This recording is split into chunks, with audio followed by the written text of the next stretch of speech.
Thank you for joining me today. My name is Natalie Zhang. I'm a GP working in Edgware, and I've been working with the Barnet Primary Care Training Hub to make advanced care planning more accessible for all our patients, and to do this piece of work around advanced care planning for practice nurses. I want to start by saying thank you to Dr. Sarah Shelley, Dr. Joe Brady and Dr. Iski Gordon, who joined the live session when we first presented this work, and for their support. These sessions are really follow-up sessions to the advanced care planning welfare check work, which ran earlier this year in the spring of 2020 during the first wave of the COVID pandemic, when practice nurses did excellent work undertaking telephone welfare checks for their most COVID vulnerable patients, and incorporating some advanced care planning and coordinate my care work with those telephone calls. When in the feedback we got from the nurses, and I think in the end over almost 200 nurses across London attended those sessions, 92% felt that advanced care planning was relevant to their routine work, and so these sessions are to sort of provide some extra training in response to that feedback. So today I want to talk about the foundations for advanced care planning. What is it? What are the benefits of advanced care planning? And what are the barriers that we face in primary care? And then the heart of this training is about recognition of which patients would benefit from advanced care planning, and the process of starting the advanced care planning conversation, which I think is probably the most important part of advanced care planning. And then finally to look at how might that work in my GP practice.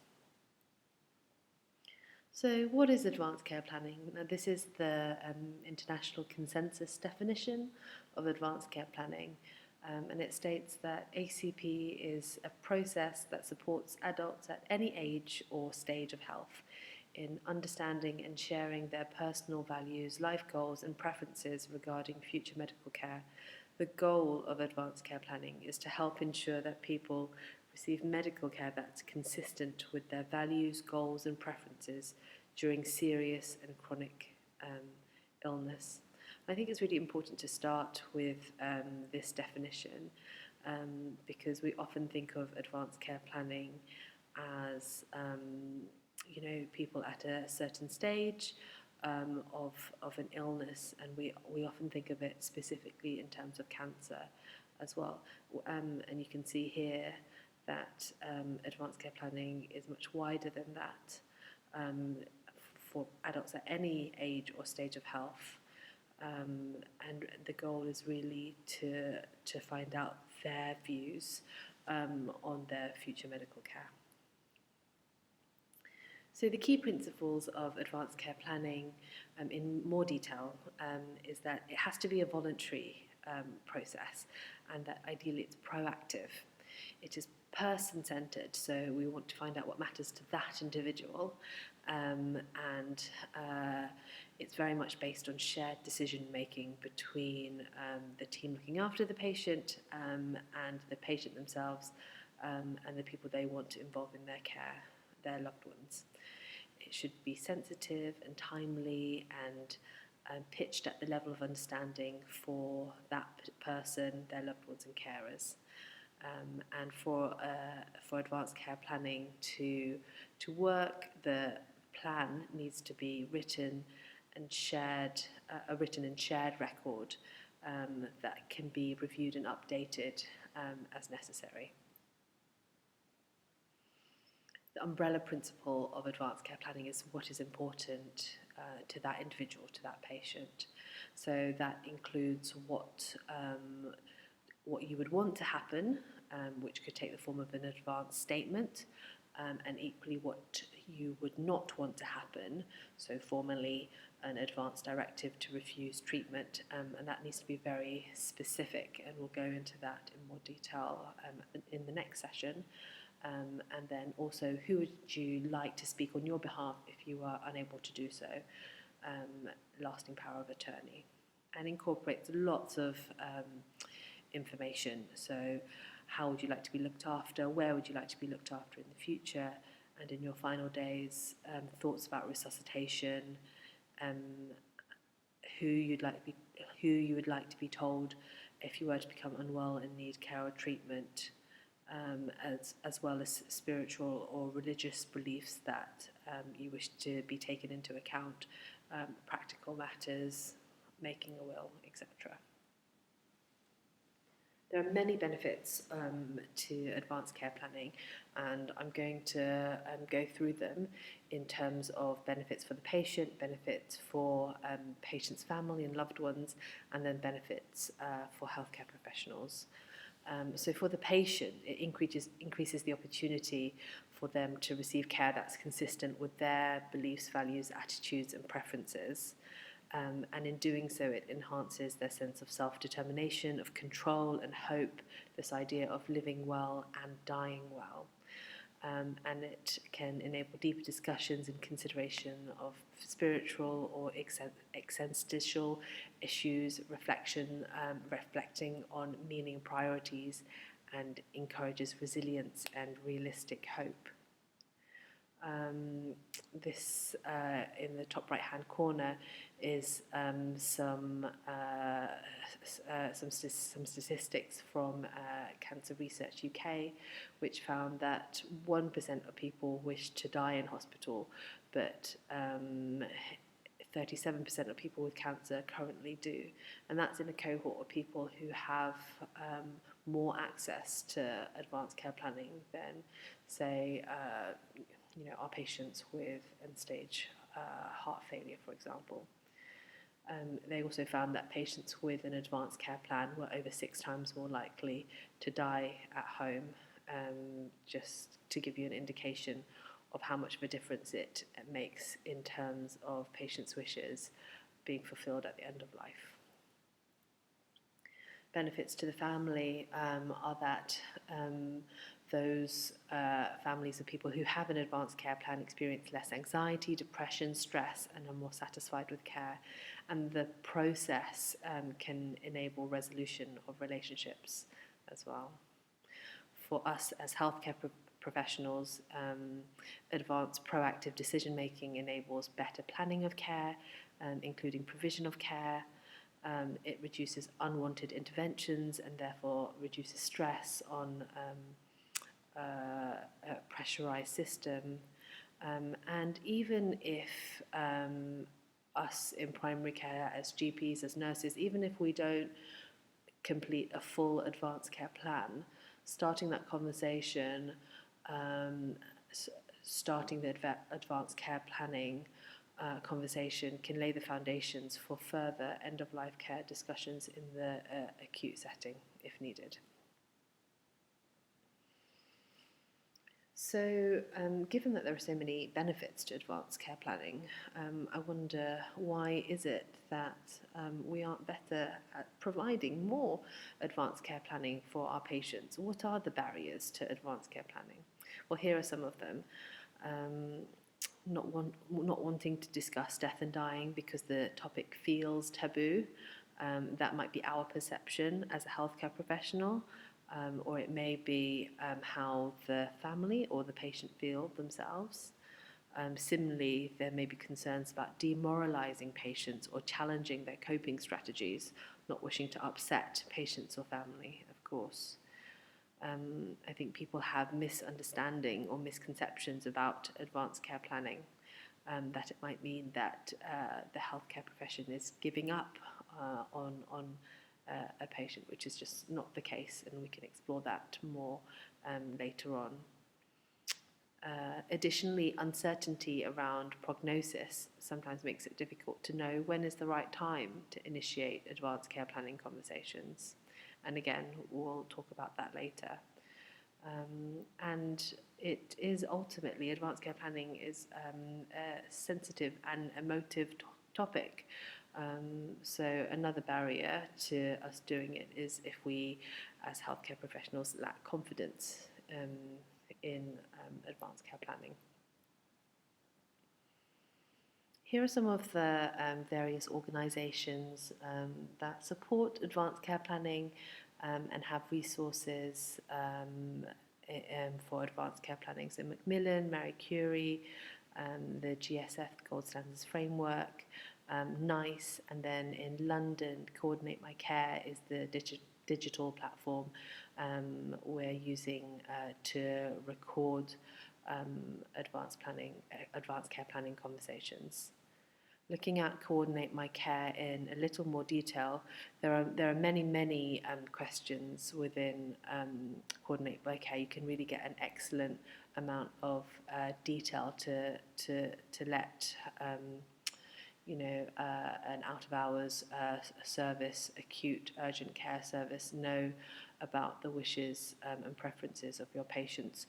But in green here listed are the sort of required bits of information that Coordinate My Care asks for. So consent, of course, main diagnosis, WHO performance, prognosis, etc. You can see there are lots of questions here. And that probably brings us to the biggest barrier to advanced care planning in primary care, which is time. It is a time-consuming process and not really compatible for an advanced care plan to be completed in 10 minutes. Which is why I think it is much better to concentrate on advanced care planning rather than the advanced care plan, and to think of it as a journey that can be broken up into different steps. Before we can document our advanced care plan, we actually need to go all the way back and think and recognise which of our patients are appropriate for advanced care planning, which of our patients do we recognise are ready and amenable to us initiating that conversation, doing that sensitively, then having the sort of in-depth conversation and conversations to find out more about our patients' wishes, and then documenting and sharing that through CMC, and then reviewing that and updating it as necessary. The benefits of breaking advanced care planning down into stages is the time pressure, and then also it helps us recognise that this is a team effort rather than an individual responsibility, and it allows our patients to engage with it at their pace. So let's look at the first stage, which is recognition. Who might benefit? So it might be that a patient or a family member raises it themselves upon receiving a new significant diagnosis, for example, cancer or dementia. It is often a sign that we need to plan for the future and think about advanced care planning. Key points in an illness trajectory, for example, repeated hospitalisation, being commenced on home oxygen, entering a residential facility, a care home, might trigger us to think about advanced care planning. The Gold Standards Framework. Would I be surprised if this patient were to pass away in the next 6 to 12 months? If the answer is no, then that patient would benefit from advanced care planning. Also, advanced chronic illnesses that we might not think about: COPD, heart failure, severe liver disease, renal failure, those who have a severe heart or vascular disease, neurological conditions, are extremely frail, may also benefit from advanced care planning. And this is the SPICT tool, the Supportive and Palliative Care Indicators tool, that details some of these things that we've mentioned already, so unplanned hospital admissions, if someone asks to discuss palliative care, but also within this red box, things that all of us might recognise. So if someone's performance status is poor or deteriorating, if someone is becoming more and more dependent on others for care, if there has been significant weight loss over the last few months, or someone continues to remain underweight, or persistent symptoms despite optimal treatment of underlying conditions, these are the patients we should be thinking proactively to have advanced care planning discussions with. And when is the right time? Well, the right time will vary for different people, but the truth of the matter is, if we don't identify people early and offer them that opportunity to engage with advanced care planning, that means that people wouldn't necessarily have enough time to benefit from it. This is a quote that I had at the very beginning, taken from the BJGP, which says, in recognition that early recognition is important. We have the map and the patient does not. In fact, we not only have the map, but we drive the vehicle, and the patient may not know that they've reached a crucial crossroads, or that they've reached the end, until they get there and it's too late. So it's our responsibility to bring it up sensitively and offer it at an early stage. This is a diagram for the comprehensive geriatric assessment regarding frailty. So recognition of frailty in an individual. And not all older people are frail, but around 10% of people over 65 have frailty.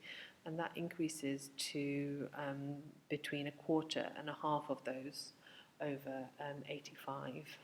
And we think that in people who are frail, we should be coordinating sort of individualised and supportive care plans for those patients. This is the Rockwood Frailty Score, from 1 very fit to 9 terminally ill, and then just differentiating between sort of mildly frail, moderately frail, and severely frail is quite important, having a look at how that progresses and recognising the progression. The British Geriatric Society did some really good work on how we might recognise frailty in a more routine situation that I thought was really relevant for primary care. So one of those things was to look at the gait speed. So if someone is taking more than 5 seconds to walk 4 metres, or the timed up and go test, if it's taking them more than 10 seconds to get up from their chair, walk 3 metres, turn around and sit down, then we would consider those people frail. And both of those are, when we go and we collect our patient from the waiting room, watch them walk in, that's a really good way. That's a really good time to be watching carefully, even before they've sat down, even before they've said a word. You get a sense of their frailty from that. The Prisma 7 questionnaire is another one to have a look at, and the cut-off score for that is 3 and above. So in primary care, especially in this situation, in this situation that we find ourselves in, we need to make every encounter count. It's even more important during COVID. Our nurses are doing face-to-face appointments for dressings, for blood tests, flu clinic, maybe checking blood pressures, maybe doing chronic disease review. And when you're seeing those patients face to face, it's a really, really good time to be also thinking about recognising which patients might benefit from advanced care planning. Have you noticed decline? Watch carefully as they walk into your room and sit down. So moving on to the next step, initiating the conversation. I think this is really important as it frames how the patient thinks about advanced care planning. It might be the first time someone's ever mentioned it to them. So we should have a think about the language we use and how we present it to patients when we first present it. And not everyone might feel that they're that comfortable doing this. And it is a team effort. So if you're able to recognise that patient, but you don't quite feel comfortable initiating the conversation, is there someone else in the practice who can help you with that? How might you go around? How might you go about this? So lessons learnt, initiating the conversation. Advanced care planning doesn't marry very well with generalizations. Just because you're vulnerable or frail or elderly doesn't necessarily mean you wish to engage with advanced care planning. But just because you don't wish to engage now doesn't mean we shouldn't consider it and at least offer it to you. It's much easier, obviously, if you know the patient and there is an existing trust or therapeutic relationship. But my top tips are it's good to use context to frame so the patient understands why you're offering it, that it's coming from a place of us wanting to care, that we feel that you'd benefit from it, and then equally not to be offended if they decline. So adding to context, you could say something like, I've noticed that you need a little more help walking recently. I saw you've been very unwell and were in hospital recently. It's becoming clearer to me that you keep getting these exacerbations more often. Sometimes when we notice these changes, it could signal that the time's right to have a conversation about what's important to you in terms of your care looking forward. You could use COVID-19 to put advanced care, to introduce advanced care planning into the conversation. So learning more about their experience of shielding or lockdown. How have you been coping? It's been a difficult time. It's made a lot of people think about what they would do or want if they were to become unwell. Would you like to talk about your health and the COVID-19 situation? Maybe we could make some time to find out what's important to you. General phrases can be useful. Thinking about getting sick can be scary, but if it's too much to talk about right now, that's okay. But in my experience, planning ahead and discussing one's wishes when stable and doing okay can make you and your family feel less anxious and more in control moving forward. Or simply, I wanted to bring up advanced care planning because I think you might benefit. CMC, Coordinate My Care, can be a really nice way in to initiate the conversation. Coordinate My Care is a new digital system that allows sharing of key medical information with the London Ambulance Service out of hours GP and hospital. Would you be happy for me to create a record on the system? It holds lots of important information, like who to call in case of an emergency, and also gives us an opportunity to talk about your preferences regarding your medical care. This is a really interesting way of thinking about advanced care planning, which is to use the behaviour change model, like we might think about when undertaking smoking cessation for a patient, for example. And it's not a question to necessarily ask the patient, but when you're talking to the patient and introducing the idea of advanced care planning, I think it's quite interesting to have a think about where that particular patient lies in terms of how ready they are to undergo advanced care planning, because that can help guide us in terms of how best to support that individual patient. So, for example, you might have a patient who hasn't ever thought about advanced care planning, has never heard of it. So they're in the pre-contemplation stage, and for that particular patient, we can think about how can I support pre-contemplation, how can I give them a bit more information about what advanced care planning is, why it's important, what are the benefits of advanced care planning, how can I make follow-up so I can give that patient some space and time to think about it, maybe read a patient information leaflet, and then I could call them back in 2-3 weeks to discuss further, or leave it with them to call me back, depending on the patient.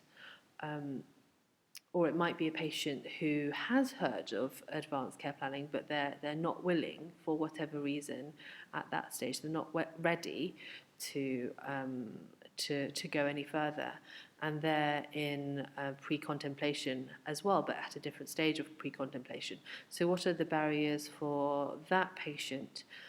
It's important not to be offended. It's important not to be disheartened that that patient's not ready. But to have a think about, is it, their family that they're worried about? They're worried about having that discussion with their family. Is that something that I could help them with? Are they worried that having that discussion about advanced care planning might mean that they don't have access to other care, and sort of dispelling that misconception? There'll be different barriers for different people in that stage of pre-contemplation, but it's interesting to think about how do I help my patient, or what can I do to facilitate the shift from pre-contemplation to the next step, preparation. So these are people who are thinking about completing a living will, or undertaking some advanced care planning. How can I support that? How can I help my patients achieve that, depending on what stage they are. So this is my final slide, and it's about what can I do in my GP practice.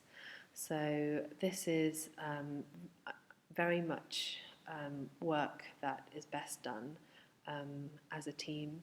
You as a practice nurse, doing the flu clinic, might be the only person this year who sees a vulnerable patient, and it might be that you are best placed to recognise that a patient would benefit from advanced care planning, and maybe you feel confident and wish to initiate that conversation. You might do the whole thing, or you might feel after recognition you want someone else in the team to do the next step. I think the purpose of this slide is to emphasise that advanced care planning is a process, and it takes time, and it's best achieved when all of us play our role and play to our strengths in offering it to as many of our patients as we can. If you have any questions, I would be happy to try to answer them. This is my contact email, and the next session is about advanced care planning in primary care. So we'll be talking about, so we talked about recognition and initiation of the conversation today, and then the next session will cover the next 3 steps. And also, really excitingly, we are hearing from 2 of our local nurses, showcasing local case studies where nurses have taken the lead in providing advanced care planning. I hope you can join us. Thank you.